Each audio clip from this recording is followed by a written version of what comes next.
State. That's who they played, right? Yeah. That was beautiful. I'm very lucky, but it's like 16 and a half. I know, sprinkle some money line on that. Yo, what is going on, everybody? Welcome to the Awesemo.com NFL Strategy Show. We've reached the middle of the week already, talking week 3 of the NFL season, breaking down everything from an ownership and a top stack perspective, working our way through some of the tools over at Awesemo, which, of course, if you're a sub, follow along. If not, I'll tell you how to become one at a discount a little bit later in the show. But I'm very happy to be here. I'm Dave Loughran at Loughy_D on Twitter. You can hit that handle right there and follow me. And while you're at it, hit up my boys, Eric Lindquist at Eric Lindquist, Matt Gajewski at Matt_Gajewski. We'll be doing this all season. Matt, how you feeling, bro? I'm feeling great, man. It's a nice Wednesday. Fall is kind of here in Wisconsin already. I don't know how you guys are doing with the weather. You probably never have fall in California, Eric, but it feels like football season. We're starting to get some information on these teams. I think there's still a lot of uncertainty based on some teams we've seen, like New Orleans week 1. They look like maybe a Super Bowl contender. Week 2, man, Don't know what happened to that team, but I'm just happy we're finding things out and having more games. Eric, I said this the other day afterwards, similar to what Matt's saying. I have such little confidence in any concrete thought or certainty when it comes to, like, we know the Chiefs' offense is still really good. We know Arizona's offense is very likely going to be elite this year, especially with Rondale Moore. And then we know that the Jags and the Jets are still dog shit, right? Like there are some certainties. They're just evidence. They're truths every single season. But there's so much else, like New Orleans, as Matt pointed out, the Eagles from week 1 to week 2. Are the Lions actually a semi-respectable offense? The Packers, I mean, there's a lot of unknown going into week 3. Yeah, and that's going to be kind of our edge going forward, is just being able to understand that we don't know everything yet. We're 2 weeks in.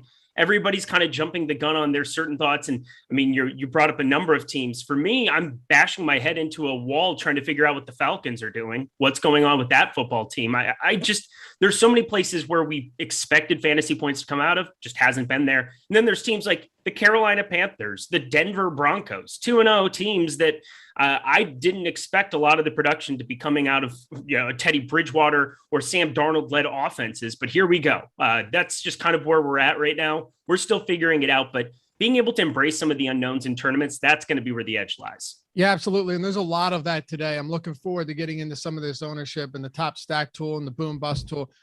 But with Denver, it's like, I love seeing Teddy Bridgewater perform well. I love seeing Courtland Sutton look like a straight alpha, because I was hoping for that this season, that he'd get back to full straight. He said, I'm going to be back and I'm going to be better than I was before. Remember, 2020, he was primed for a breakout season. This guy was drafted early in the draft.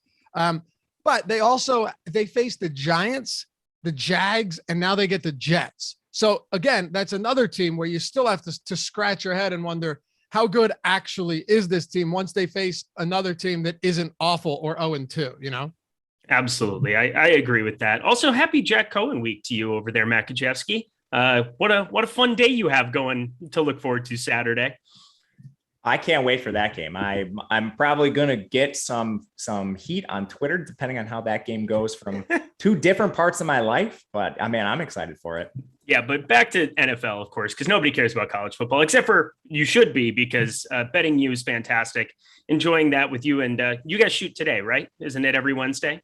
Yeah, Ben's up at me and Ben are both up at egregious times. So that's been filmed for a couple hours. Oh, okay. Way to save that massive blunder, Eric. What massive blunder? What did I do? No one gives a shit about college. Hey, Matt, okay. Your video's coming out today, right? Sorry. I see. Yeah, well, I'm a company man, but I'm also just a man, People do care about college, though. I know. Freudian slips happen. No, I'm just joking. But listen, our college content is crushed. And I say this all the time. Like, there are certain sports I'm not a huge fan of in terms of viewing them. But if I can make money off them, I mean, shit, the XFL was a print fest before that got shut down. What did they get, 5 weeks into the season? Oh, yeah. And not only that, but if you want to tie this into our sponsor Prize Picks, they have cricket, they have esports, they have a bunch of amazing stuff to be playing. I was doing some research on cricket just for fun this morning, because that's what you do. I saw that they had it up on the site, and I wanted to see if there was some kind of an edge there. So Prize Picks, thank you so much to them for their sponsorship. See, I'm tying it all back around. Yeah, while promoting Go Play Cricket at Prize Picks. I'm awful at this. Go watch a match that can last up to a week. You're going to love sweating that bet out and tie. We're going to get Prize Picks shortly, though. They do have NFL. Screw it. Just dive into it now, right? If you use the promo code Awesemo, you get a 100% deposit match. And they actually do have a ton of sick stuff over there. I say all the time, the way it looks, I don't know about you guys, but the way a site looks is important to me. Granted, if you can win money anyway, it doesn't matter if it looks like shit, but Prize Picks just looks good. Everything about it makes sense. It is a daily prop-based contest, and you don't have to worry about sharks or MME or any of that stuff or optimizers. All you have to do is pick 2, 3, 4, or 5 players on the board to go over or under their projected scores. So if you pick 5 from a lineup, right, you can net up to 10 extra entry fee, and you have baseball, basketball, WNBA, of course, football, esports, and guys, even cricket. I mean, how could you say no to that? Use the promo code Awesemo. We get a ton of people throwing us screenshots and stuff of their Prize Picks wins all the time. Get up to $100 deposit bonus when you sign up. Eric, let's kick it off with this. Any prop that you love for week 3. And dude, if you give me a cricket prop, I swear I'll love you forever. That'll be the greatest thing ever if you give me a cricket prop based off research. But go ahead. Yeah, so I was looking at the top stacks tool this morning. I mean, it's just hard for me not to just love everything that has to do with Patrick Mahomes from here on out. In our top stacks tool, he's by far the highest, 19.3% for those guys. I think taking some overs on these Kansas City Chiefs, 55.5 total. We're going right back to another massive game that we have going. 324.5 passing yards sounds outrageous that I'm investing in it. And I know that there could be some ground potential. You know, we're going to be talking about a 4,800 Clyde Edwards-Helaire. What a time to be alive. But I love everything that has to do with overs in this game. Once again, considering I might have to be lighter, depending on where the ownership shows up on some of these Chargers, I think finding some Prize Picks props to kind of pair along with Patrick Mahomes and Travis Kelce, Tyreek Hill, who got shut down, but I expect big things out of him coming into week 3. I like the overs on everything Chiefs related. I like it. What about you, Matt? I'm going to a much, much grosser game with Alvin Kamara. He's taking on the New England Patriots, and that has a minuscule total of 42. But Alvin Kamara, unlike recent seasons, there's no Latavius Murray there. They're not giving a lot of other backs work. In fact, Alvin Kamara, even last week in the game where they just got absolutely railroaded, he still played 84% of snaps. He's handling over 70% of the running back opportunities. And we just can't project game scripts like the Saints have been in. If it is, in fact, a field goal game, a 2.5-point game, like bookmakers are suggesting, Kamara should see a healthy workload. I like the over on his prop, which is at 61.5 rushing yards. Okay. I dig it. I'm going, this is a cool one. And Tyler's right. They do have disc golf. They have disc golf. Ben Rasa would love that. Of course, if anyone would know disc golf, like professional disc golf, it's certainly going to be Ben Rasa. Absolutely. I'm going over Christian McCaffrey first half fantasy points. Give me 12. I just think they're going to smoke Houston. McCaffrey's going to have a monster game. I don't think 12 is enough, honestly. And in a spot where I think Houston has a tough time moving the ball with Davis Mills at quarterback and Tyrod Taylor on the IR, Christian McCaffrey all day long. And then I'll throw one more out there. Brandon Cooks over 5.5 receptions. Yeah.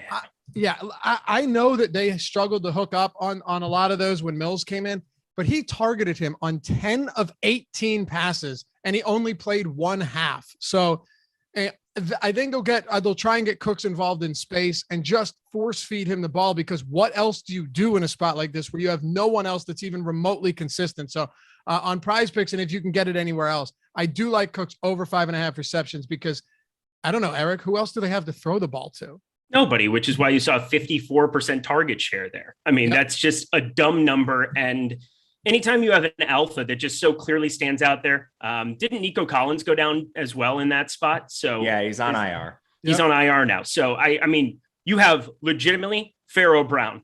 I think we're going to be okay with some Brandon Cooks overs. I like that. Yeah, let's do it. All right, fellas.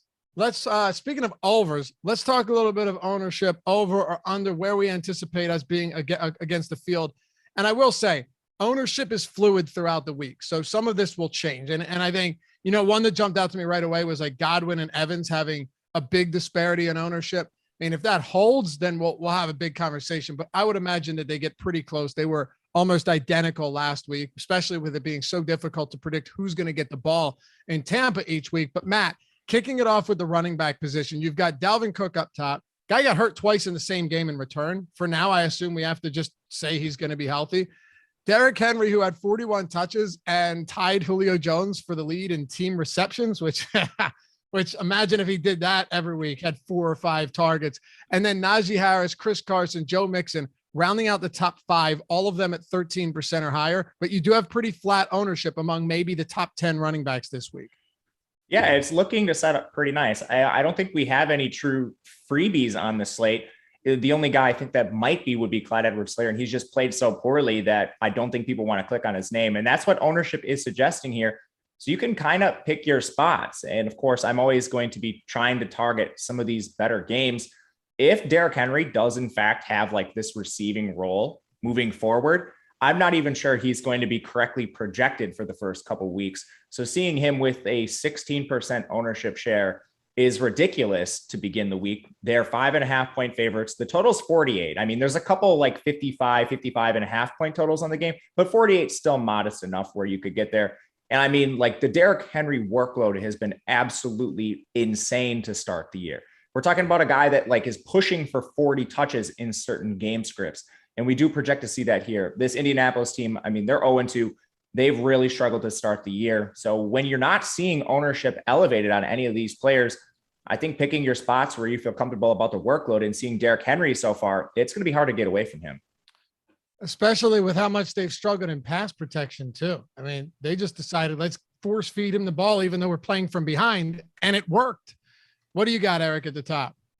Yeah, first of all, how good is the pricing this week? I mean, the pricing at running back is outrageous. Anytime you get underneath 20% for pretty much every single running back, anytime there's no discernible chalk. I mean, even Najee Harris got a bump up. We haven't seen spots like that. I mean, yeah, he got nearly 20 with the backdoor receiving touchdown, but like that's still a spot where we might in the past just seen him stay around the same, but it seems like anybody who gained ownership got a bump up. Anybody who performed, Derrick Henry-esque, obviously got a $300 bump. And then guys got just depreciated. The Mike Davis, the Clyde Edwards-Helaire. So like we have some really tough decisions just because, there is no chalk. We can kind of play who we want, but I think as the week progresses, people are going to start gravitating more towards Saquon, more towards CEH, in a phenomenal game environment. I'm just looking at this top end. I mean, Dalvin Cook, as long as he's good to go here, I mean, he got knocked out pretty much constantly. I find it hard not to just be playing him. Like he feels at 8,400 in this role. There's no question that Alexander Mattison doesn't really have a whole lot to do. And I'm not saying he's going to go out and put 35 attempts, 182 yards, and 3 touchdowns like Derrick Henry did against Seattle. But in the home opener here, Dalvin Cook by far is my favorite running back on the board this week. I like Dalvin Cook quite a bit. And I mean, my God, we saw what Derrick Henry just did to Seattle too. You may have mentioned that. I was deleting those spam comments on the fantasy football videos, Eric, the one where the person those bots just linked that same link like 8 times. Oh, let's go. Yeah. You know what I'm talking about. Happens on your videos as well. It's fun stuff. It's like 10 of them. So I try and do some housekeeping, but yeah, I mean, Dalvin Cook isn't Derrick Henry, but he is to some extent a bruiser. I mean, he can run it up the middle. He could do really whatever needs to be done. I like him a lot this week as well. And I think, if you took Henry last week at that ownership, you were winning money for sure. The one that stands out to me, Matt, and we could talk about this. We'll get to the cheaper guys in a minute and some lower owned, maybe leverage plays. But Austin Eckler's not getting much projected ownership at all right now. I mean, he's coming in at around 5%. And I know week 1, he had 0 targets, then 9 in week 2 in a game they played from behind. But he is the clear lead back here, even though you might see Jackson get worked in a little bit.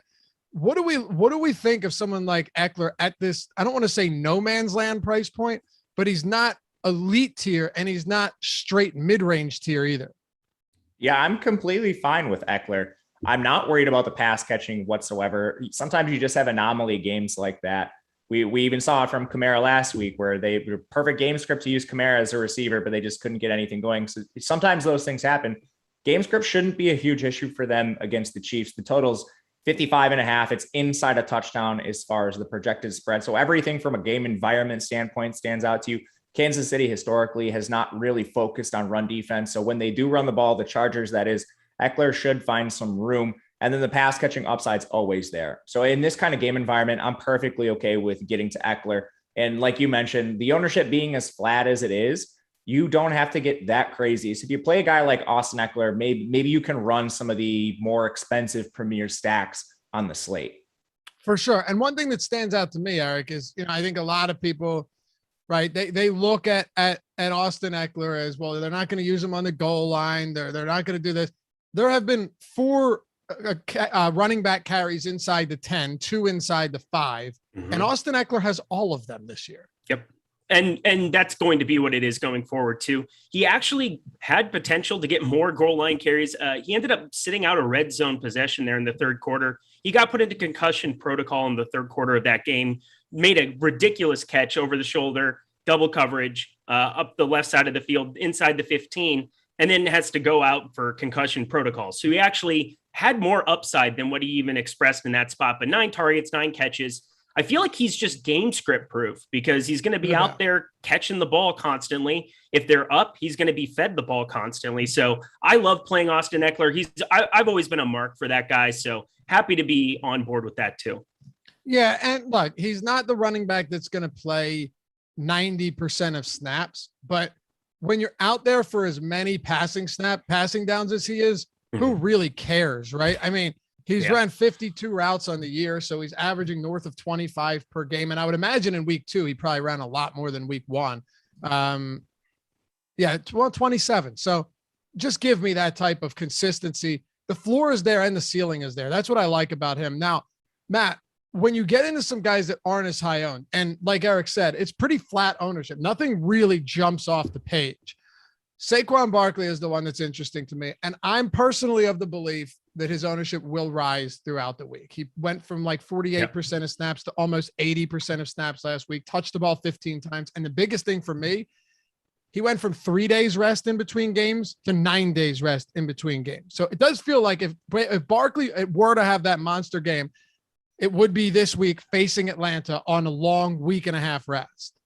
Yeah, if you're going to play him, now's the time. They're favored in the game. Atlanta's looked terrible. The game environment's not bad overall, 47.5 total. You're not in that like 42 range. So all that's positive for Barkley. He is the most owned back on FanDuel, which pricing's not quite as tight over there. So I do expect him to come up in ownership because he's going to get talked about on that site. But I think you mentioned all of the good reasons to consider him. The workload appears to be back, more time for rest for Barkley. I don't really think there's anything else to add on DraftKings. If this stays his ownership, that is, I think you can play him just fine. All right, then let me stick with you for a second since I mentioned all of those reasons. What are some other guys maybe that could be lower owned given how flat the ownership is? I keep repeating that, but I think it's important that you want to target. Yeah, for sure. It's a huge part of the week. And honestly, I don't know if running backs where you want to take some crazy stands this week because ownership is so flat. But I think we should talk about Clyde Edwards-Helaire either way, because like Eric said, I do think his ownership comes up during the week because he's probably the cheapest back that has, you can call it a bell cow workload. Kansas City throws the ball so much that he's not really seeing like an elite workload anyway, but he is on the field for most of the snaps, handling most of the running back carries. And it's really interesting with this Kansas City Chiefs team because they score a ton of points, but Clyde Edwards-Helaire is not involved on any of them. So if the ownership does stay where it is at 10%, he's a guy I do want to be significantly over the field on, just because the positive regression that he could potentially see could be immense. No doubt. And it was a little weird that, Williams got that goal line carry for the touchdown. I wasn't particularly stoked about that, but he's 4,800, Eric. Do you go to Clyde Edwards-Helaire and do you look to anyone around them like a Javonte Williams or anybody else that's getting pretty low ownership? Yeah, so we're seeing it's hard to still not like that price tag. I mean, the guy was in the upper 6s, now he's 4,800 on the best offensive team in football. And this is a spot too where we got to kind of look at what Travis Kelce is going to be up against. He's going to be facing Derwin James on the other side. I feel like I've talked about him 50 million times. So Derwin James, big shout out there to him. That's going to be a tougher spot. I feel like that opens up some stuff for Tyreek Hill, but other than that, like I just think CEH is eventually going to just run into a game, so long as he's not getting benched here, which it doesn't seem like that's going to be a Bill Belichick style thing that's going to happen to him. But I do like CEH just simply from that price perspective in the best game environment. It's impossible for me at that price tag not to go to somebody who's just securely still in RB1. And yeah, if he ends up getting the goal line carry there, nobody's hitting the absolute panic button here. So I'm happy to be going there as well. For me, I'm just having a tough time figuring out what I want to do with Mike Davis. And, you talked about Cordarrelle Patterson, how you were so excited about that. I am not excited about that because Mike Davis in best ball is somebody that Who said that? But you did. You said you were happy that Cordarrelle Patterson was playing well. What? Yeah. Did I not just hear that on the front end of this show? Definitely did not say that at all. You are just too much time spent on cricket. Matt, did I once mention Cordarrelle Patterson in this show? I don't think so. Okay. No, I know so. Oh my God. And now I'm trying to think Now I'm trying to think who I talked about. I have to know who you talked about on the front end. I'm going to have to go rewatch this. So awesome. I know what I'm doing this afternoon because that's just throwing me off. But Mike Davis led the entire Falcons week 2, 67% of snaps, 28 routes run, 16 touches. And now we're looking at a spot here where Cordarrelle Patterson on the other side is starting to cut into that workload. 37%, 15 total routes run, 12 touches. I mean, he's kind of the more dynamic playmaker in the passing game as well. 7 for 81 and a touchdown on 8 targets here. I'm very frustrated with it because I thought that was going to be almost close to a bell cow role here for Mike Davis. And it seems like Atlanta, maybe it was just a come from behind script where they were trying to get, Cordarrelle Patterson involved there, but Mike Davis played on the last possession of the game or the last series of the game too. So I don't really know what to make of this entire spot. And at 5,100, I mean, he's just a guy that I know he has a passing game role here going forward. They're finally going to be in a decent enough spot where he might be able to move the ball against this Giants team. So I don't want to be freaking out too much here, but 225 total yards and 2 touchdowns against the Broncos, or the G-men have given up against the Broncos and the Washington football team. So I think there's some hope. 5.36 yards per carry here on the early season. I got to be going to some shares of Mike Davis, and I absolutely hate it, but 5,100, it's too good of a number for me to pass up this week. Someone needs to go back and figure out who you think I was talking about. Okay. I got to know because that is weird to me. Well, what's weird is, was it like nobody that even sounds even remotely close to Cordarrelle Patterson? I don't know. I'm a weird person. Maybe that's just the solution is that I hear things. I don't know. Anyway, we got almost 400 people watching. I forgot to mention this, but close to 100 likes. You guys are great. We can't do it without you. All of that stuff. I say it every show. I mean it every show. But if you haven't hit that thumbs up yet, much appreciate you for doing so when you do. And if you hate this show, hit that thumbs down, but do it twice, please. Just to emphasize how much you hate it. And subscribe to the channel if you haven't done so yet. Matt, we're almost at 60K, man. Almost at 60,000 subs. Dude, I'm excited. Thank you guys all for watching, allowing us to come on here and chop up these football games, get into a little argument about Cordarrelle Patterson. I'm really enjoying my Wednesday morning. Yeah, me too. And Chris, no, I never said it on Twitter. I never talked about that. Whatever, it doesn't matter. Anyway, thanks, guys. So what about, Matt, Tyson Williams? Let me try to, because hold on, let me ask you this. Yes or no, do you have interest in him this week? Probably not. So I'm going to caveat it with this. If we have the ownership on Clyde Edwards-Helaire stick, I don't want to get to Tyson Williams. But if Clyde Edwards-Helaire starts getting a lot of ownership, I'm going to look for pivots in that price range. But right now, I'm okay with just sticking with the workload that Edwards-Helaire has. And no, I don't think the fumble matters. Damian Harris fumbled week 1. Didn't matter. Like, they don't have anybody else to carry the ball. Tyson Williams, I mean, in week 2, it was still a timeshare with him. So I don't think he has a locked in role. I think it's probably going to be a split somewhere around 50-50 between him and Latavius Murray. Clyde Edwards-Helaire is a more secure role to me. So all that is predicated on the ownership staying the way it is. Okay. I think that's a pretty fair take. Antoine says, can we stop it with Tyson Williams? He ain't it. Ain't what? You look good. Yeah. The thing is, I think he might be a little bit overpriced, Eric, but he's actually been the clear most efficient back, has the most upside. And the one thing that stands out to me is there have been 6 targets that have gone to Baltimore running backs this year, which is more than you usually get with that team. All 6 of them have gone to Tyson Williams. So I do think there are some elements of his game that are interesting. And Detroit's defense is just so bad. Like, if you told me that the Millie Maker winner, and I'm not saying I'm going to do this, but if you told me this, I wouldn't be shocked. If you're like, yeah, Lamar Jackson, Tyson Williams, and Marquise Brown were in the Millie Maker winner, I'd be like, okay, they scored 50 on the Lions. Makes sense. I get it. Yeah, but Lamar Jackson, 28 total rushing attempts through 2 weeks here at the same time. And when you have an alpha this way, I mean, the guy is a difference maker. Whether you want to talk about him as a playoff QB, I don't really care from a fantasy perspective.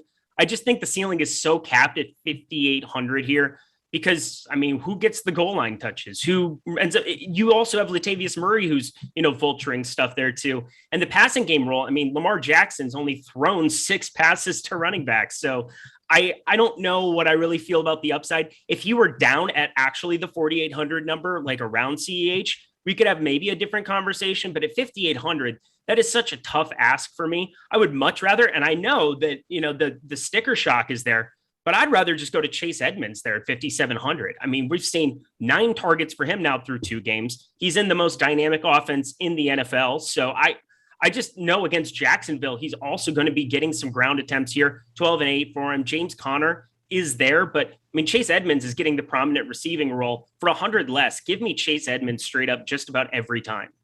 I'll be honest. I don't see a big discrepancy. I don't see a big disparity in their workloads at all.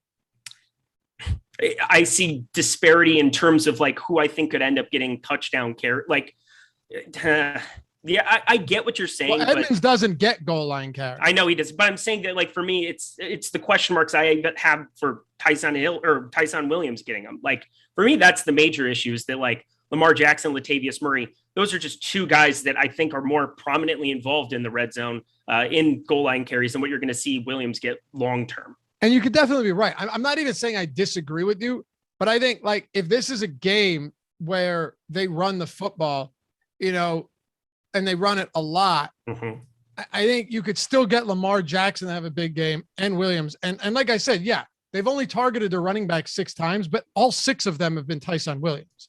So it's true. Yeah. You know what I mean? It's not like he's that far behind Edmonds. And as far as game script goes for Arizona, and Matt, I'll throw this to you because I'm not sold on either one of these yet. I might have neither of them. But as far as Edmonds goes, my concern is that in a game script that could just be straight domination from Arizona, you see more of a workload similar to what you got in week 1 from Chase Edmonds, where James Conner got a lot of those second half carries, which if the ball is kept on the ground, I think it's going to be a pretty even split in terms of rushing attempts. Yeah, to be honest with you guys, I just don't think I'm going to get to a lot of backs in those range because You're probably making the right call. Yeah, that's true. Because you have Clyde Edwards-Helaire cheaper. And if you want a running back that's like Chase Edmonds, that's like Tyson Williams in the same price range as Clyde Edwards-Helaire, I don't know why you just don't play Javonte Williams for Denver. Absolutely. That's my favorite. Yeah. I mean, you guys know he's in a direct timeshare similar to Edmonds, similar to Tyson Williams. He's going to be splitting with Melvin Gordon. The workload's essentially 50-50 there. A great matchup for him as far as game script, opponents, everything you're looking for. So I would rather just save the $1,000 and put it to work somewhere else. I'm with you. 4.9% ownership on Javonte Williams, like a straight pivot off Helaire. We still need to see where ownership settles in at, though, I think. For sure. It's Wednesday. Like if Tyson Williams coming in at 1%, I wouldn't mind having 5 or 6% Tyson Williams just because and I think the same goes for Edmonds, though, Eric. When you look at both of those teams, when you have an implied total that is sitting, it's got to be upwards of 30 for both of them.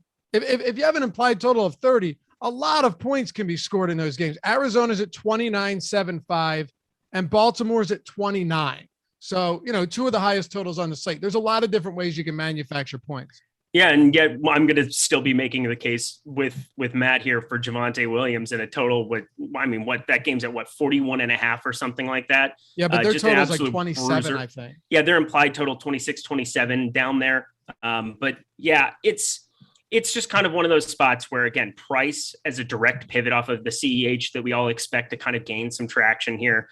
Melvin Gordon, God, he's just, I don't understand it here, but Javonte Williams, number 6 in PFF grading here now already through 2 weeks. I mean, the guy is a stud and he will be a stud, phenomenal pass blocker as well. So if you want him out there in those passing situations, I think he'll eventually start getting more receiving work here. I don't think that will be Melvin Gordon long-term here. And I just like Javonte Williams being able to take over this backfield eventually.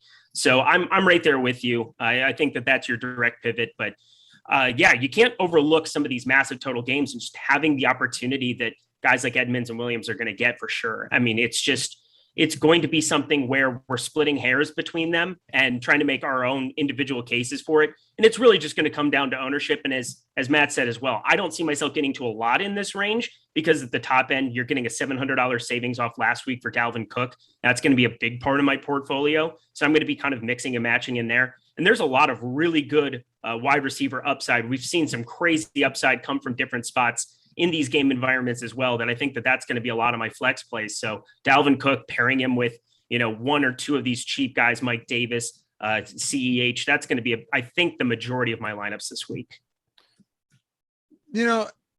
The way I see it is with Arizona and Baltimore, you're just spinning the wheel and hoping it lands on the right players.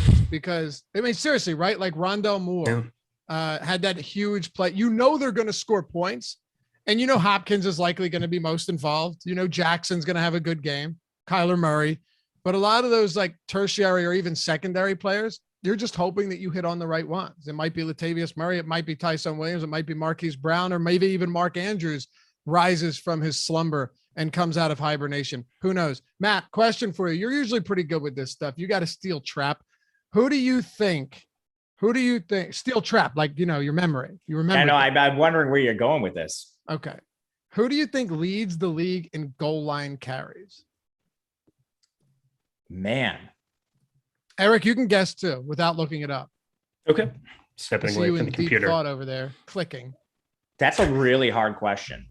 Like the Chiefs have scored a million points. It's not Clyde Edwards-Helaire. It's got to be a quarterback based on the way you said No, that. it's a running back. I'll give you a hint. He leads the league in goal line carries. You could, guys, in chat, without looking this up, take a guess. He leads the league in goal line carries and has not scored a touchdown. Who's getting slammed who's just getting slammed lately? All right, just take a guess. First thing, because I don't want to crawl this to a halt. Jonathan Taylor. Boom. And you read it for that JT in chat from Shane Crowder, didn't you? I don't have chat up. You just nailed that? Yeah. I told you Matt would get it. It's beautiful. Well. Wait, you really didn't look that up, Matt? No. Leaving. That's awesome. Yep. Yeah. Jonathan Taylor has 5 goal line carries and 0 touchdowns this season. Not ideal. No, but it's good in the sense that he has all of those carries. It's bad in the sense that now it's Jacob Eason. And by week 4, Jonathan Taylor will still have 5 goal line carries. I'd rather roster Jonathan Taylor Thomas. Listen, if Wentz was in this week, I would be banging the drum for Jonathan Taylor, given that type of opportunity. How much better is Wentz than Eason? A ton. You think so? I want to heir where Matt goes with this one, because Jacob Eason, this is. I don't think Eason's good at all. Go ahead, Matt. No, this is a really dumb take. Football, if you're running out quarterbacks like Carson Wentz and Jacob Eason, I don't know why you're not just putting Jonathan Taylor in as wildcat quarterback, because you're running most of the time anyway. Not with Eason in at quarterback, you're not a threat to throw the ball. And every time you hand it off, you're playing 10 on 11. So why is he playing? So I hear you. I don't think, me. Has anyone been a better critic or a bigger critic of Wentz than myself? Probably not. I don't think Wentz is particularly good. The guy threw a shovel pass to the defense on the goal line last week, which if it didn't go to the defense, it would have hit his own offensive lineman's back. Wentz is not great, but Wentz can at least move the ball. He had 2 tough matchups against Seattle and against the Rams. And before he somehow sprained both ankles, explain that one to me. Before he did that, they were in position to at least tie the game up, Matt. I'm not saying they would have, but it was close. Jacob Eason comes in, second pass attempt gets picked off. Tough defense. I get it. But the guy's played 5 snaps at the NFL level. I honestly think the drop off for guys like Pittman and for guys like Jonathan Taylor are pretty significant. You don't? Yeah, it probably is. But Wentz hasn't been he hasn't been the engine of this offense to begin with. So no. I like that. I don't know how much of a drop off it is. And that's a legitimate thing I'm saying. I don't know. Right. I still think, Eric, that the drop off from Tyrod Taylor to Davis Mills is significant. Volume is important for Tyrod can at least run though. Tyrod's a threat to do multiple things. Sure. Wentz is not a threat to do anything. Can we give Taylor some credit though? Dude was balling, man. Everyone just wrote him off. That touchdown run that he had to the corner of the end zone going around to the side. The swag was at an all-time high. He looked really good. He was just he's like, I'm back in Cleveland. I'm going to shove it in their face, and injury. He's just so snake bit. Poor guy. It's a shame. If he's not injuring himself, someone else is trying to murder him. Basically being an NFL quarterback, but yes, true. Well, no, I meant his own team doctor, but getting stabbed, that whole thing. Oh, the one that you were in favor of. Yeah. Yeah. There we go. Thank you so much for bringing that take up. I appreciate you. Anything else for running backs, guys? That's it. We're going to move on. Anything else for running backs? I got nothing. I mean, there's going to be a lot of plays that start to unfold. We're going to talk ourselves into some places. Keep an eye on Darrell Henderson as well. Sony Michel could end up being Sony Michel week, which is just terrifying to say out loud, but that's just kind of where we are. If it's Sony Michel week, you should play 0 of him. If you get Darrell Henderson out, you're not going to play Sony Michel? Nope. Seriously? I don't think so. You're insane. I'll play him. You can enjoy, losing all your money in week 3. But why? I also play Clyde Edwards-Helaire every week. Let's forget the week he's 4,800. I've played him every week so far this year, and I know they've been in some primetime games, but I'm usually a guy that's fortunate for you. If you think I'm playing Sony Michel over Clyde Edwards-Helaire, who is cheaper than Sony Michel, or over Javonte Williams, you are crazy, dude. He's going up against the best run defense. It's not close. They allowed 80 yards per game last year, 3.6 yards per attempt, 10 total touchdowns. Okay. Yeah. They've allowed 115 rushing yards through the first 2 weeks. And the Rams have a passing offense that is on the precipice or on the brink of being prolific. Like, why in the world would you continue to run a guy like Sony Michel, who's almost certainly going to struggle to run against an insane defensive front that they brought back the same defense as last year? So it's not like we anticipate them getting worse. And even if they did, they have a rotation of guys waiting on the sidelines, ready to get in, that are sick. So for me, like Robert Woods and Higbee, I'll go back to Cooper Kupp, but for a guy in Sony Michel who has never been featured as a pass catcher and is going up against the best run defense over the past several seasons, I'll pass. That rant was worth the price of admission. Thank you. That's all I needed. Totally legit. Yep, that was great. Tell me why you like Michel. No. I mean, I would like to hear it at least. No, I mean, I just think that there's going to be, first of all, there's like nobody else there that Sean McVay would want to remotely throw out there. Sony Michel truther? I am. I'm an absolute Sony Michel mark. Yeah, absolute mark for this dude. So, I mean, he had over 5 yards per carry last season with the New England Patriots. He was limited for the season, looked good. And I've been hearing for years in the preseason, I've got friends out in New England and such, and they're just like, oh, Sony Michel is going to be involved in the pass game. But when you have James White there, why do you need Sony Michel involved in the pass game whatsoever? You have James White. So he's always been limited by that. We saw in the preseason that he had kind of worked on that part of his game, had a couple of nice games, nice catches in the preseason. And I think that will translate at some point in time when you don't have James White in the same backfield. You get Darrell Henderson off the field. Sony Michel will be the lone back in that situation. He's had a couple weeks now with the playbook. I would absolutely be all over it. And in the event that you had no Darrell Henderson. Your last 2 points are solid in that James White was the guy. Yeah. But again, if you guys watch college football, you'd know Sony can catch passes. I know. Georgia, he was great. Yeah. Yeah. And he caught was a bunch catching back. In the preseason, he caught a bunch too. Like you said, we watched him make some really nice receptions from Mac Jones.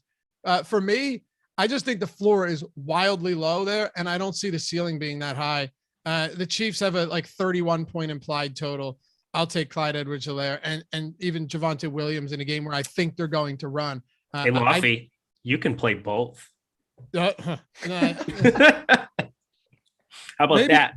Maybe you're right. I'm just not. I did a start sit video that we just posted over at the season long channel, and I said sit Sony Michel or Darrell Henderson this week. I would do it, but granted, that's a little different than DFS. I get it. All right, let's talk about wide receivers, fellas. I'll go to you, Matt. At the top, I'm just going to read them off and see where you're at on these top price guys. Cooper Kupp's like chalky this week. And then you've got Godwin, Keenan Allen, Robert Woods, Tyreek Hill. Those are the guys rounding out the top 5. Yeah, I mean, I'm not surprised by any of those names. I do not think the target share for Cooper Kupp is sustainable. It's been wild, and he deserves to be more expensive. So seeing him as the most owned receiver makes a lot of sense. But you have like a direct pivot in Robert Woods, who's coming in with a lot of ownership himself, as you mentioned. But if it's going to be like that much different between the two, I will just take Woods. But I think there's a decent chance I just look to the other side of that game where you do have Chris Godwin with heavy ownership.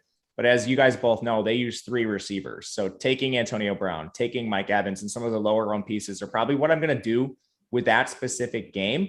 And then outside of Kupp, it's kind of the same that we saw with running back. It's pretty flat with Kupp just being in a tier of his own. So I think taking stands on some of these players that are coming in with middling ownership makes a lot of sense. And you named a lot of them, but even Chris Godwin, if you look to him as our second most owned receiver at 16%, and then you go down to like our 10th most owned receiver at DK Metcalf, he's at 10%. So it's not like Chris Godwin's coming in with wild ownership to begin with.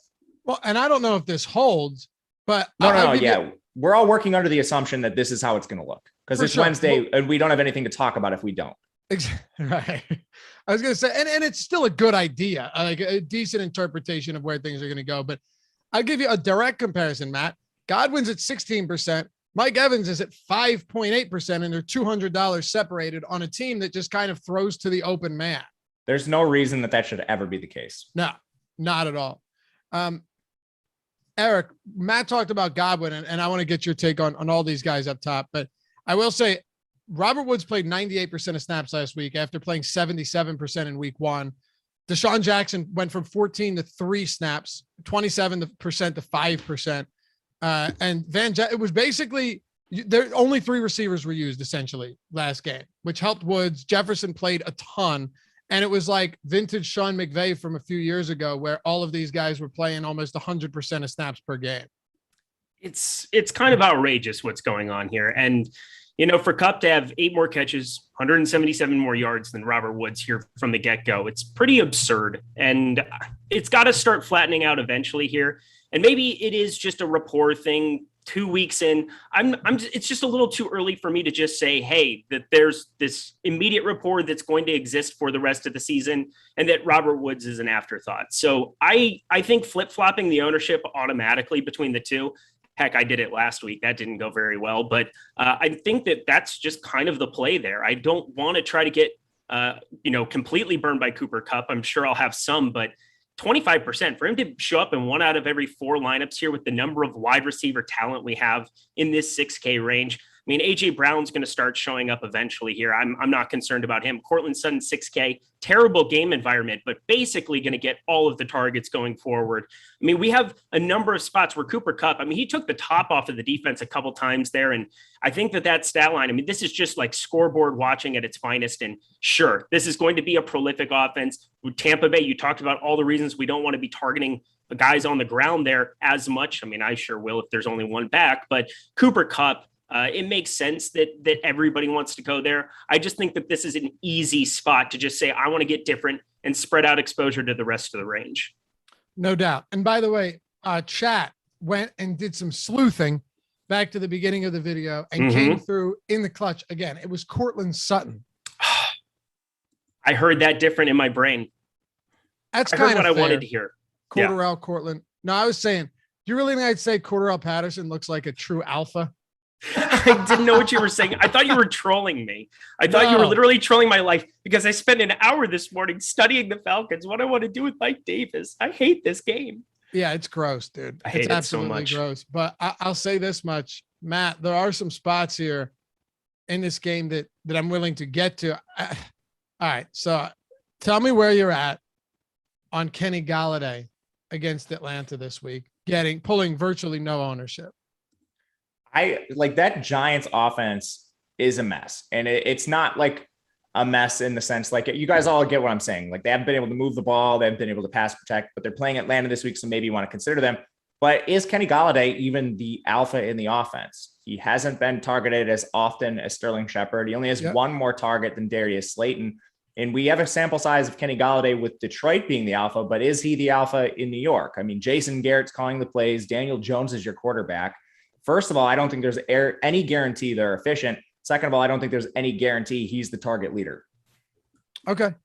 And I think also the fact that if Barkley does come back and he's like at full strength and now he's getting 20 plus touches per game with more looks in the passing game, playing almost all of the snaps, and Daniel Jones is still running a little bit himself, that doesn't necessarily help with the volume. But like you said, Shepard is $600 cheaper than Golladay and only a little bit more owned right now on DraftKings. Eric, talk to me about some pivots that you like at wide receiver.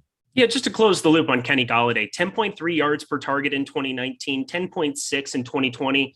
Through 2 games with Daniel Jones, 7.3 for Kenny Golladay. You're going to see some issues there. He likes to throw those shorter passes there. I like Sterling Shepard a lot. I think that's probably the only Giants receiver I get to in any kind of a meaningful way this week. So that's just kind of finishing that thought out for sure. So I'm on board with that too. It's going to be more Sterling Shepard for me. The rest of the guys in this range. So again, we just like this 6K range, and I'm kind of going right back to Allen Robinson again here, going up against Cleveland here. He had the touchdown, which kind of bailed it out last week. And I know that it's going to be interesting there with Justin Fields, perhaps. And I'm just willing to still take shots on that talent of a player. He's made worse quarterbacks look better in his career, and you're getting him around 6,200. I'm willing to bet on pure talent at that kind of a number for him. And then Mike Williams. I mean, this entire game is crazy to me, but Mike Williams with 3.6% ownership is probably the most mispriced player still at that number. And I know that sounds great. It's 6,400 for him. I mean, that price has gone from 5,500 at open, 6,100, now sitting at 64, but he's earned it. He's now leading the Chargers in targets, 22 targets as opposed to Keenan Allen's 21. I mean, Joe Lombardi has just involved this guy constantly in a different way. And Mike Williams has always had this kind of playmaking ability, but he has become quickly my favorite run back for this entire game. And I'm just going to be kind of riding what I'm seeing from him. He's become the primary X receiver there. I feel very excited to get low ownership on a guy that I think has a crazy ceiling comparable to what Keenan Allen does now. If Mike Williams is 3%, Christmas has come early. He's awesome. I know 3.6% right now. I mean, that is absurd. Nuts. Leads the team in targets, leads the team in receptions, leads the team in yards. He's the only guy to have caught a touchdown for the Chargers thus far. And I know things can change, but when you have a 25% target share, like that is a nice number for a guy that can get downfield, make circus catches, do pretty much anything to make big splash plays, but also just rack up and accrue yards. So I like him. Matt, I'm going to throw out one more. And then if you have someone you want to throw out there as well, I will say DJ Shark, just because I think they're going to be forced to throw, and he is getting zero ownership. And we did see early in week 1, he was getting a ton of opportunity. Risky guy, don't need to get a ton, but for tournaments, I like him. And then Marquise Brown. Like Marquise Brown has been the clear number 1 in Baltimore. It's a scary play. I get that. But Detroit's pass defense is no better than they were last year when they finished dead last in the league. They're dead last graded on PFF, on Football Outsiders. They've been torched. They're allowing 11 yards per attempt to opposing quarterbacks. Like I could go on, but we don't have time to do this. They've been so atrocious in both phases of the defense, but mostly in the pass defense, that it's hard for me to believe Marquise Brown doesn't break 1 or 2 and have himself a game. And his target shares actually looks pretty nice. What do you got, Matt? I mean, they lost their top 2 corners. They're an absolute disaster. It's over. Yeah, I think so too. One player I want to get to a little bit of is Stephon Diggs. I'm going to keep playing Josh Allen stacks. He's been wildly inefficient to start the year, but they're still passing well above expectation. They're not at the same rate as last year where they easily paced the league, but they're still passing above expectation, which has me optimistic. Diggs' target share is fine, 28%. Air yard share fine, 35%. Nothing's really different. He's still the alpha in targets. Efficiency's just been lacking. The only qualms I have with that play is the game environment, playing Washington. And I mean, Washington's defense hasn't been what we thought it was through the first 2 weeks. They just allowed 29 points to the Giants. And I mean, they played the Chargers in week 1, who's kind of more of a dynamic offense than the Giants. But early returns on Washington haven't been great. In a situation where you have ownership probably going to condense on that Tampa Bay LA game, the Seattle Minnesota game, and then probably the Chargers Chiefs, there's less pivots than last week. So I think I'm okay getting to some Josh Allen stacks in a less than ideal game environment. Their implied team total is still very good, but that's the only qualm I have with it. But I still think I'm going to buy low on some Diggs. All right, Eric, before we move to tight ends and top stacks, it appears we have some news. Yes, we do. So Antonio Brown just got placed on the COVID list. Thanks so much to Renpack for always looking out in the chat. I don't know what he always does all day. He just shows up. All he does is break news to me. Like we talk in our real lives. He invites me to live finals, and then he just sends me Twitter messages or drops it in chat. So much appreciated to Renpack here. Antonio Brown on the COVID list. He's got to have 2 negative tests. So, I mean, in the event that you get no Antonio Brown out there, I mean, I don't know if I want to go to Scotty Miller here at any time soon, but you're definitely going to see some crazy ownership go to Godwin, crazy ownership go to Mike Evans. So just be on the alert for that. Not like you're going to be missing that news in the next couple of days, but at least a talking point, because that's huge.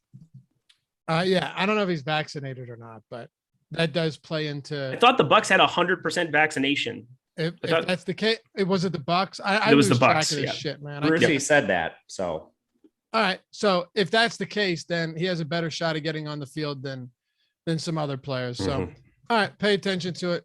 It's funny, like Antonio Brown going out is, makes a difference, but you still have like the 10 players caught a pass for Tampa last week, So yeah.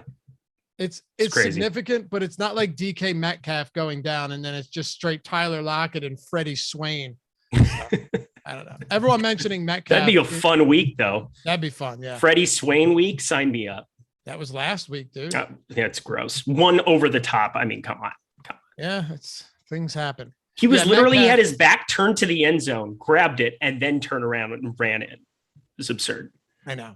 Everyone talking about Metcalf. Yeah, but he's going to go off.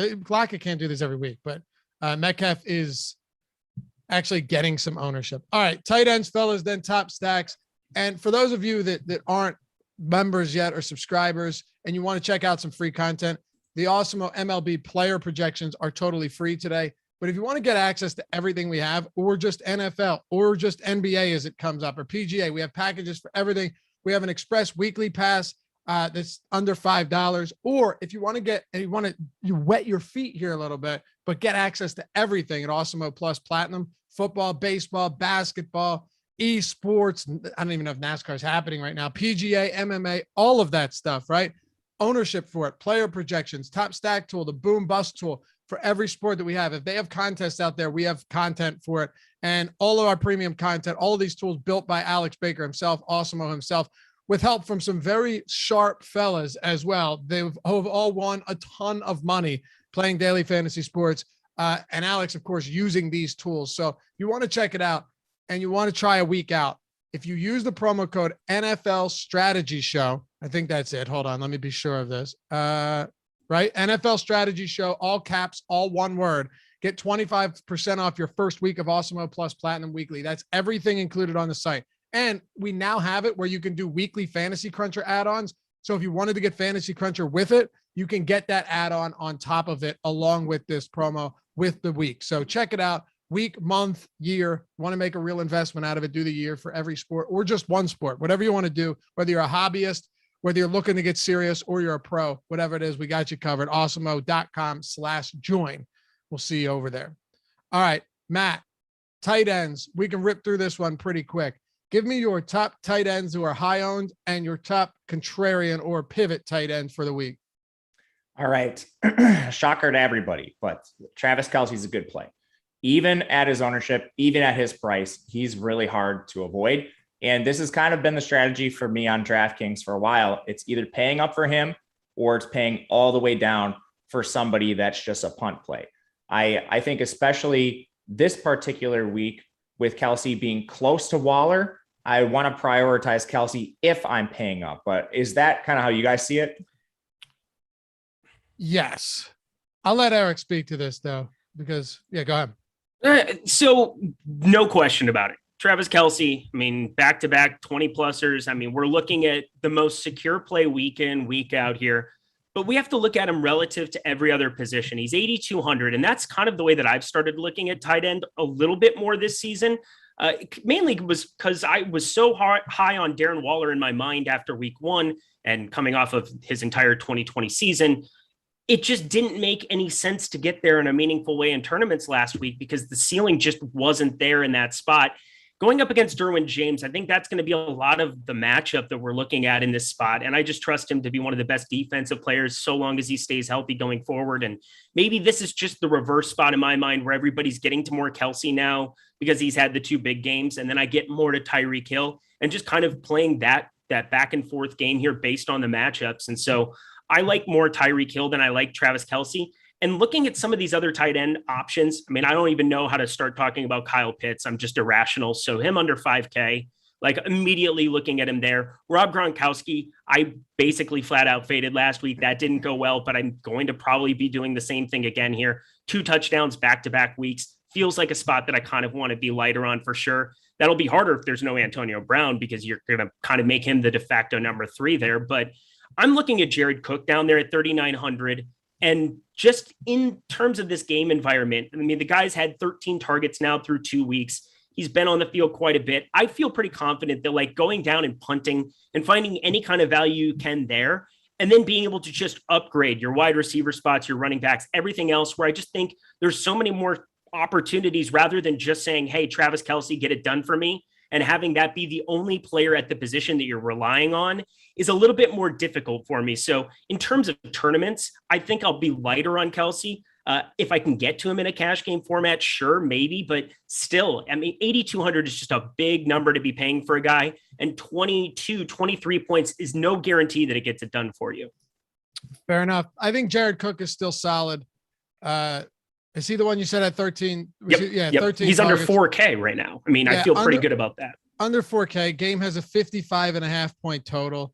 I think there's a lot to like about Cook for sure. And, he's run 60 routes so far to Donald Parham's 24.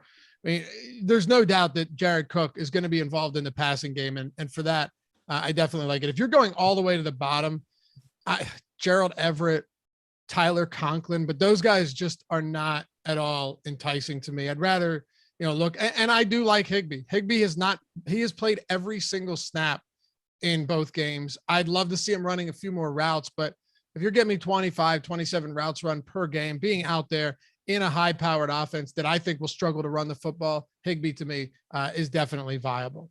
All right, let's do this, fellas. Top stacks, the highest top stack probability. Kansas City just breaks this tool, not literally, but it feels like they break this every week, Matt. They're at 19.3%. Then a precipitous drop off to Arizona at 10%, Buffalo around that, Seattle at 8%, and then the Rams at 8%. Those are your top 5 top stack probability stacks of the week. I'm actually pretty happy. I hadn't looked at this till right now.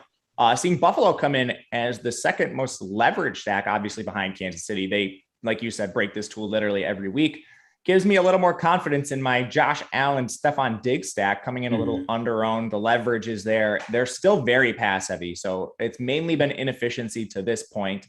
I think this could regress. And if people aren't going to play it, I certainly will. So how do you, and by the way, we're at pretty sweet. We have 525 people watching right now. It was morning. We just switched into the afternoon. If you're on the West Coast, like Eric, still morning. Same with Matt in the Midwest, but appreciate you guys hanging out with us on a Wednesday morning. If you haven't hit that thumbs up, don't be afraid. Appreciate you. I'd love to get to 200. That could be tough, understandably so, but that would be nice while we're still live. So let's make it happen. Eric, the crazy thing about these good teams is that they have the highest top stack probabilities, but then they have high leverage scores because they're so good that it's hard to fit all of those full stacks into a lineup. How do you make that work would be a question that's probably more pertinent and helpful than just like, hey, I like the Chiefs this week. Yeah. So, I mean, we saw how many receivers got involved here in week 2 and finding ways. Again, I don't want to speak too much to saying that we're going to see a certain trend going forward. But we are seeing more single stacks kind of being the difference maker because you're trying to target so much upside and you're hoping to get like the one receiver that spikes every single week or the one tight end that spikes every single week from these other stacks, piecing them together with your quarterback, especially if they have rushing upside. They don't necessarily need to have the 2 or other players. And then fewer run backs have kind of been the other part of it here too.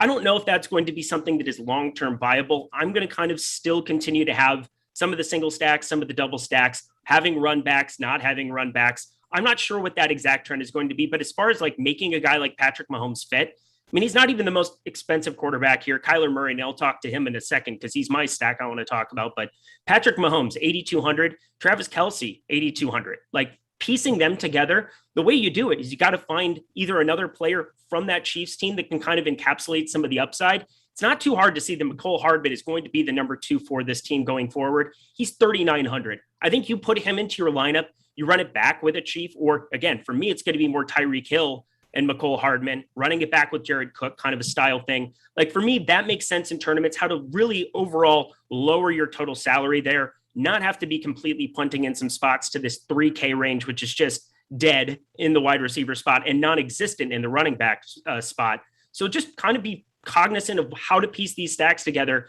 And I don't think you're giving up a crazy amount of upside playing a receiver who's paired with the best quarterback in the NFL. So that's kind of the quick tutorial on how to handle that. Tyler, there's not a show coming up right now, right? We got a second? All right. We just need a couple more minutes here. Mhm. Matt, any thoughts on that? Like how you're stacking these teams? And then give me your favorite contrarian stack of the week. I mean, intuitively in things like the Millie Maker, it does make sense unless you have a hyper condensed offense. Like think Seattle or maybe like Minnesota for last year, where the double stack can really get you there. But otherwise, where you're trying to play perfect, and we've seen some of these tournaments have like millions of entries. And again, this applies to large field where you're trying to get everything perfect. Let's use Minnesota for an example, just to stay consistent. If Justin Jefferson has his true ceiling game, can Adam Thielen also have it? It's probably unlikely with Kirk Cousins under center unless they score 60 points. So in that case, it does make sense. At the same time, like you're playing with on these main slates, 13 full games. Are you going to be able to predict which one-off gets you there? So probably not, unless there is a million entries. So it's a bit balanced. Do you think you can find the one-off? Is there a situation that like projects well enough for it to work? I think it's going to be back and forth week to week, where sometimes the double wins, sometimes it is a single. Okay. And sometimes, as we've seen in the past on multiple occasions, it's like running back, wide receiver of the same team without the quarterback winning. So, and prices always has to be considered here. Like, and running back tight end was the winner last week. So, I mean, it's weird how that works. What's huge, Matt? Pricing. Oh, for sure. Yeah. That's why you'll see like a Derrick Henry, AJ Brown, or a Dalvin Cook, Justin Jefferson without a Cousins or a Tannehill, and also because those aren't elite pass catching backs. But all right, Matt, and then you, Eric, top your favorite contrarian stack that's not getting much love this week. Who's first? You. All right. So as far as contrarian stacks go, it's a real weird week because you have like point totals of 50 or higher, and then you drop like really far down to like 44s and situations like that. So I think if you're going to contrarian stacks this week, it's going to be a little more difficult, but I'm always trying to find like pass heavy environments overall. I'm probably going to take some shots on the Giants Atlanta game being in that middle tier. And it's probably going to be with Daniel Jones. I know I talked a lot of smack about Kenny Golladay as far as the play, but in stacks, I'm fine with him. I'm fine with Sterling Shepard, even throw some Darius Slayton in there. Daniel Jones has rushing upside. But again, I mean, we're talking gross stacks. That one's pretty gross. All right, hit me, Eric. Yeah, that's a pretty good one. My top stack for the upper end, because I didn't touch on that, was going to be just Kyler Murray, DeAndre Hopkins. I know Rondale Moore, 13 targets to DeAndre Hopkins, 12. I do not care. Rondale Moore not running enough routes for me, not playing enough snaps to really kind of be a guy that I'm going to long-term want to be invested in yet. So congratulations on his one big week. I'm just going back to the two big boppers on the top end there. Kyler Hopkins on the top end.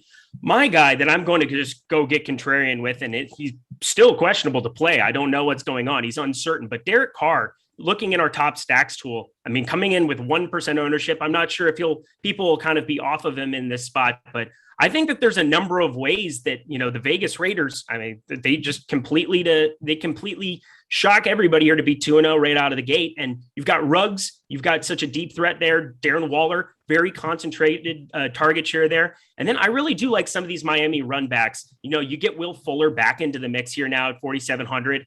We know how dynamic and ridiculous of a playmaker he can be. Get him on the field there. I'll take some shots on the other side, but a sneaky spot. And considering it's going underrepresented, sign me up. Okay. Now the Chargers have a minus 0.9% leverage score, but it's hard not to look at the just mid-range juiciness of some of these price points, right? Like Herbert's 6,500, Keenan's 66, Mike Williams is 64, Eckler's 72, Cooks is 39. It just feels like you can make some really good stacks with them and then run it back with the Kansas City studs. So I like that. Huge total. I think they're going to be playing from behind. I don't imagine that Herbert's going to struggle to punch the ball in the end zone as much as he has the first couple of weeks. Maybe he will. I don't know. I mentioned it earlier. Here's a crazy one in just large field tournaments. Baltimore, I think this could be a spot where you go skinny stack with Lamar. Maybe it's just excuse me, God. Maybe it's just Marquise Brown. Maybe it's just Mark Andrews. But you could absolutely be in a position where Lamar Jackson rushes for 100, throws for 200, and then rushes for a touchdown and throws 2 touchdowns, and maybe both of them go to the same player. Like the passing game, Matt, is actually kind of more concentrated than you would think. At least it has been. It's been Marquise Brown, Sammy Watkins, and then Mark Andrews should emerge at some point. Yeah, I mean, the strength of the Lions is up front now. I kind of struggle calling it even a strength, but that is where they're better. I mean, they spent 2 of their top 3 draft picks on defensive tackles. I still think Baltimore's going to have success running on them, but I mean, like, Detroit's got backwards. Keep a straight face. Follow Matt at Matt_Gajewski, Eric at Eric Lindquist. Thank your boy Tyler Zander in chat for producing, and follow me at Loughy _D, LOUGHY_D.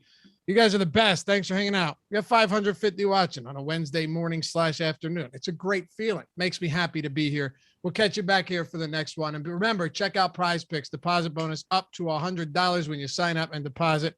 We'll catch you back here on Thursday for the matchup show with Matt Savoca and myself. Peace.